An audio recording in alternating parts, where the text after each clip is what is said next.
typically the reason why we ask the payment the way we do, or we ask for it the way we do, also the reason we do the active appraisals is because we know most customers, before they come to a dealership, they sit down and kind of talk and maybe strategize negotiation. But if nothing else, they for sure at home are talking about what car they're getting, budgets, brands, those types of things, right? And a lot of times what they're doing is kind of discussing the strategy. Once they find a vehicle, the husband or wife, one favors themselves more negotiator than the other.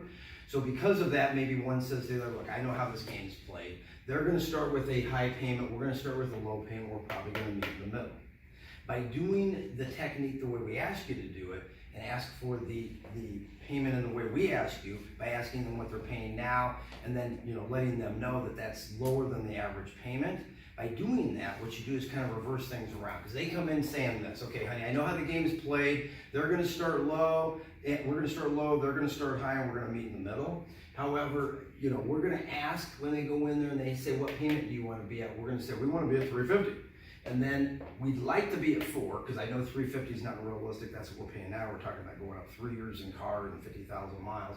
So $4 is where I'd like to be, but we take $450. That's the most, okay? So by using this technique, if you just ask the customer, what do you want your payment to be? They're gonna say, I'm paying $350. That's kind of like where I'd like to be now. By using this technique of saying, wow, how'd you get it so low? And then they're gonna react with, gosh, I didn't think it was that low, or I put a bunch of money down. And you say, well, the reason why I say that is because the typical average used car payment is a lot closer to $450. In fact, we had somebody looking at the one you were looking at a couple weeks ago. Now that one they ended up taking had a little bit more equipment. However, they walked out of here with a $862 payment. Out of curiosity, if it did come up something like that, how close would you be able to come to that $860?